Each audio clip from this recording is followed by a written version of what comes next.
Hi ವೀಕ್ಷಕರೇ, ಎಲ್ಲರಿಗೂ ನಮಸ್ಕಾರ. ನೋಡಿ, ಗೃಹಲಕ್ಷ್ಮಿ ಯೋಜನೆಯ 12ನೇ ಕಂತಿನ ಹಣ ಸಾಕಷ್ಟು ದಿನಗಳಿಂದ ನಮ್ಮ ಬ್ಯಾಂಕ್ ಖಾತೆಗೆ ಬರುತ್ತೆ ಅಂತ ತುಂಬ ಫಲಾನುಭವಿಗಳು ವೇಟ್ ಮಾಡ್ತಾ ಇದ್ರಿ. ಇಂತಹ ಪ್ರತಿಯೊಂದು ಫಲಾನುಭವಿಗಳ ಬ್ಯಾಂಕ್ ಖಾತೆಗೆ ಕೊನೆಗೂ ರಾಜ್ಯ ಸರ್ಕಾರದಿಂದ ಗೃಹಲಕ್ಷ್ಮಿ ಯೋಜನೆಯ 12ನೇ ಕಂತಿನ ಹಣ ನಿಮ್ಮ ಬ್ಯಾಂಕ್ ಖಾತೆಗೆ ಜಮಾ ಆಗ್ತಾ ಇದೆ. ಹೌದು ವೀಕ್ಷಕರೇ, ಸಚಿವೆ ಲಕ್ಷ್ಮೀ ಹೆಬ್ಬಾಳ್ಕರ್ ಅವರೇ ತಿಳಿಸ್ಕೊಟ್ಟಿದ್ದಾರೆ. ಗೃಹಲಕ್ಷ್ಮಿ ಯೋಜನೆಯ 12ನೇ ಕಂತಿನ ಹಣ 4 ಹಂತಗಳಲ್ಲಿ ಪ್ರತಿಯೊಂದು ಜಿಲ್ಲೆಯ ಫಲಾನುಭವಿಗಳ ಬ್ಯಾಂಕ್ ಖಾತೆಗೆ ಬರ್ತಾ ಇದೆ. ನಾಳೆ ಶನಿವಾರ ಯಾವ ಜಿಲ್ಲೆಗಳ ಫಲಾನುಭವಿಗಳ ಬ್ಯಾಂಕ್ ಖಾತೆಗೆ ಹಣ ಬರ್ತಾ ಇದೆ ಅಂತ ನಾನು ನಿಮಗೆ ಈ ಒಂದು ವಿಡಿಯೋದಲ್ಲಿ ಸಂಪೂರ್ಣವಾಗಿ ಮಾಹಿತಿನ ಕೊಡ್ತಾ ಇದ್ದೀನಿ. ಅದಕ್ಕಿಂತ ಮೊದಲು ವಿಡಿಯೋ ನೋಡ್ತಾ ಇರುವ ಪ್ರತಿಯೊಬ್ಬರ ಹತ್ರ ಕೂಡ ಒಂದು ಪುಟ್ಟ ರಿಕ್ವೆಸ್ಟ್ ಇದೆ. ನೀವೇನಾದ್ರೂ ಇನ್ನೂ ಸಹ ನನ್ನ ಚಾನಲ್ನ ಸಬ್ಸ್ಕ್ರೈಬ್ ಆಗಿಲ್ಲ ಅಂದರೆ ದಯವಿಟ್ಟು ಪ್ರತಿಯೊಬ್ಬರೂ ನನ್ನ ಚಾನಲ್ನ ಸಬ್ಸ್ಕ್ರೈಬ್ ಮಾಡ್ಕೊಳ್ಳಿ. ಹಾಗೆ ವಿಡಿಯೋಗೆ ಒಂದು ಲೈಕ್ನ ಕೊಡಿ. ಹೌದು ವೀಕ್ಷಕರೇ, ಗೃಹಲಕ್ಷ್ಮಿ ಯೋಜನೆಯ 11ನೇ ಕಂತಿನ ಹಣ ಈಗಾಗಲೇ ನಿಮ್ಮ ಬ್ಯಾಂಕ್ ಖಾತೆಗೆ ಜಮಾ ಆಗಿದೆ. ಇದೀಗ ರಾಜ್ಯ ಸರ್ಕಾರದಿಂದ ಗೃಹಲಕ್ಷ್ಮಿ ಯೋಜನೆಯ 12ನೇ ಕಂತಿನ ಹಣ ಕೂಡ ಪ್ರತಿಯೊಂದು ಫಲಾನುಭವಿಗಳ ಬ್ಯಾಂಕ್ ಖಾತೆಗೆ ಸರ್ಕಾರದಿಂದ ನಾವು ಬಿಡುಗಡೆ ಮಾಡ್ತಾ ಇದ್ದೀವಿ ಅಂತ ಸಚಿವೆ ಲಕ್ಷ್ಮೀ ಹೆಬ್ಬಾಳ್ಕರ್ ಅವರು ಒಂದು ಮಾಹಿತಿನ ಕೊಟ್ಟಿದ್ದಾರೆ. ಈ ಬಾರಿ 12ನೇ ಕಂತಿನ ಹಣ 4 ಹಂತಗಳಲ್ಲಿ ಪ್ರತಿಯೊಂದು ಫಲಾನುಭವಿಗಳ ಬ್ಯಾಂಕ್ ಖಾತೆಗೆ ಜಮಾ ಆಗ್ತಾ ಇದೆ. ಒಂದೇ ಸಲ ಪ್ರತಿಯೊಂದು ಫಲಾನುಭವಿಗಳ ಬ್ಯಾಂಕ್ ಖಾತೆಗೆ ಹಣನ ಬಿಡುಗಡೆ ಮಾಡೋದಕ್ಕೆ ಆಗೋದಿಲ್ಲ. ಅದೇ ಒಂದು ಕಾರಣಕ್ಕೆ ಈ ಬಾರಿ 4 ಹಂತಗಳಲ್ಲಿ ಪ್ರತಿಯೊಂದು ಜಿಲ್ಲೆಯ ಫಲಾನುಭವಿಗಳ ಬ್ಯಾಂಕ್ ಖಾತೆಗೆ ಹಣ ಬರ್ತಾ ಇದೆ.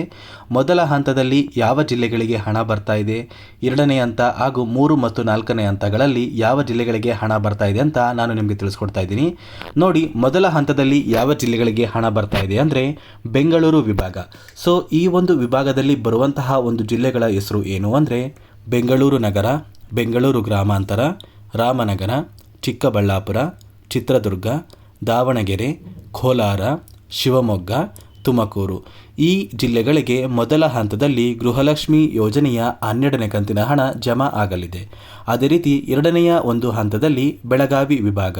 ಈ ಒಂದು ವಿಭಾಗದಲ್ಲಿ ಬರುವಂತಹ ಒಂದು ಜಿಲ್ಲೆಗಳ ಹೆಸರು ಏನು ಅಂದರೆ ಬಾಗಲಕೋಟೆ, ಬೆಳಗಾವಿ, ವಿಜಯಪುರ, ಧಾರವಾಡ, ಗದಗ, ಹಾವೇರಿ, ಉತ್ತರ ಕನ್ನಡ. ಈ ಜಿಲ್ಲೆಗಳಿಗೆ 2ನೇ ಹಂತದಲ್ಲಿ 12ನೇ ಕಂತಿನ ಹಣ ಜಮಾ ಆಗಲಿದೆ. ಅದೇ ರೀತಿ 3ನೇ ಒಂದು ಹಂತದಲ್ಲಿ ಮೈಸೂರು ವಿಭಾಗ. ಈ ಒಂದು ವಿಭಾಗದಲ್ಲಿ ಬರುವಂತಹ ಒಂದು ಜಿಲ್ಲೆಗಳ ಹೆಸರು ಏನು ಅಂದರೆ ಚಾಮರಾಜನಗರ, ಚಿಕ್ಕಮಗಳೂರು, ದಕ್ಷಿಣ ಕನ್ನಡ, ಹಾಸನ, ಕೊಡಗು, ಮಂಡ್ಯ, ಮೈಸೂರು ಮತ್ತು ಉಡುಪಿ. ಈ ಜಿಲ್ಲೆಗಳಿಗೆ 3ನೇ ಹಂತದಲ್ಲಿ ಗೃಹಲಕ್ಷ್ಮಿ ಯೋಜನೆಯ 12ನೇ ಕಂತಿನ ಹಣ ಜಮಾ ಆಗ್ತಾ ಇದೆ. ಅದೇ ರೀತಿ ಕೊನೆಯ ಮತ್ತು 4ನೇ ಒಂದು ವಿಭಾಗ ಬಂದು ಕಲಬುರಗಿ ವಿಭಾಗ.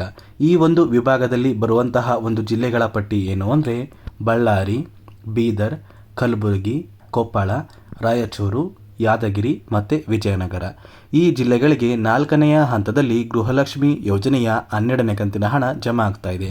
ಸರ್ಕಾರ ಇಲ್ಲಿ 4 ವಿಭಾಗಗಳಾಗಿ ಮಾಡಿ ಹಂತ ಹಂತವಾಗಿ ಪ್ರತಿಯೊಂದು ಜಿಲ್ಲೆಯ ಪ್ರತಿಯೊಂದು ಫಲಾನುಭವಿಗಳ ಬ್ಯಾಂಕ್ ಖಾತೆಗೆ 12ನೇ ಕಂತಿನ ಹಣನ ಜಮಾ ಮಾಡ್ತಾ ಇದ್ದಾರೆ. ನಿಮ್ಮ ಬ್ಯಾಂಕ್ ಖಾತೆಗೆ ಈಗಾಗಲೇ 11 ಕಂತಿನ ಹಣ ಬಂದಿದೆ ಅಂತ ಸಾಕಷ್ಟು ಫಲಾನುಭವಿಗಳು ಹೇಳ್ತಾ ಇದ್ದೀರಾ. ಪ್ರತಿಯೊಂದು ಫಲಾನುಭವಿಗಳ ಬ್ಯಾಂಕ್ ಖಾತೆಗೆ ಹಂತ ಹಂತವಾಗಿ 12ನೇ ಕಂತಿನ ಹಣ ಕೂಡ ಆದಷ್ಟು ಬೇಗ ಜಮಾ ಆಗಲಿದೆ.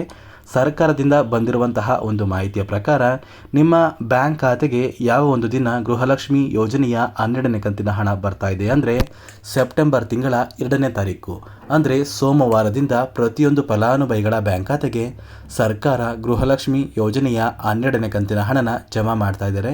ಈಗಾಗಲೇ ಸರ್ಕಾರ ಹಣನ ಬಿಡುಗಡೆ ಮಾಡ್ತೀವಿ ಅಂತ ಒಂದು ಮಾಹಿತಿನ ಕೊಟ್ಟಿತ್ತು. ಆದರೆ ಸಾಕಷ್ಟು ಫಲಾನುಭವಿಗಳ ಒಂದು ರೇಷನ್ ಕಾರ್ಡ್ಗೆ ಈ KYC ಇನ್ನೂ ಸಹ ಆಗಿಲ್ಲ. ಅದೇ ಒಂದು ಕಾರಣಕ್ಕೆ ಆದಷ್ಟು ಬೇಗ ಆಗಸ್ಟ್ 31ರಷ್ಟರಲ್ಲಿ ಪ್ರತಿಯೊಂದು ಫಲಾನುಭವಿಗಳು ನಿಮ್ಮ ಬಳಿ ಇರುವಂತಹ ಒಂದು ರೇಷನ್ ಕಾರ್ಡ್ಗೆ ಈ KYCನ ಕಂಪ್ಲೀಟ್ ಮಾಡ್ಕೊಳ್ಳಿ ಅಂತ ಸರ್ಕಾರ ಕಾಲಾವಕಾಶನ ಕೊಟ್ಟಿದೆ.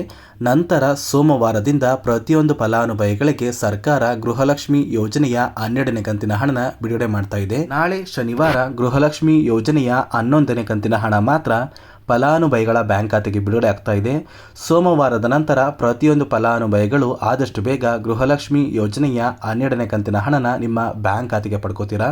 ನಂತರ ಕೆಲವೇ ದಿನಗಳಲ್ಲಿ ಸರ್ಕಾರ ಗೃಹಲಕ್ಷ್ಮಿ ಯೋಜನೆಯ 13ನೇ ಕಂತಿನ ಹಣ ಸಹ ಫಲಾನುಭವಿಗಳ ಬ್ಯಾಂಕ್ ಖಾತೆಗೆ ಬಿಡುಗಡೆ ಮಾಡುತ್ತೆ ಅಂತ ಹೇಳ್ತಾ, ನೋಡಿ ವೀಕ್ಷಕರೇ, ಗೃಹಲಕ್ಷ್ಮಿ ಯೋಜನೆಯ ಪೆಂಡಿಂಗ್ ಹಣ ನಿಮ್ಮ ಬ್ಯಾಂಕ್ ಖಾತೆಗೆ ಬಂದಿಲ್ಲ ಅಂದರೆ ಆದಷ್ಟು ಬೇಗ ಮಹಿಳಾ ಮತ್ತು ಮಕ್ಕಳ ಅಭಿವೃದ್ಧಿ ಇಲಾಖೆಗೆ ಭೇಟಿ ನೀಡಿ ಅಂತ ಹೇಳ್ತಾ, ಇದಿಷ್ಟು ಗೃಹಲಕ್ಷ್ಮಿ ಯೋಜನೆ ಕುರಿತು ಸರ್ಕಾರದಿಂದ ಬಂದಿರುವಂತಹ ಒಂದು ಹೊಸ ಮಾಹಿತಿ ಆಗಿದೆ. ನಾನು ಕೊಟ್ಟಿರುವಂತಹ ಮಾಹಿತಿ ನಿಮಗೆ ಇಷ್ಟ ಆಗಿದ್ದರೆ ದಯವಿಟ್ಟು ಪ್ರತಿಯೊಬ್ಬರೂ ನನ್ನ ಚಾನಲ್ನ ಸಬ್ಸ್ಕ್ರೈಬ್ ಮಾಡ್ಕೊಳ್ಳಿ, ಹಾಗೆ ವಿಡಿಯೋಗೆ ಒಂದು ಲೈಕ್ನ ಕೊಡಿ.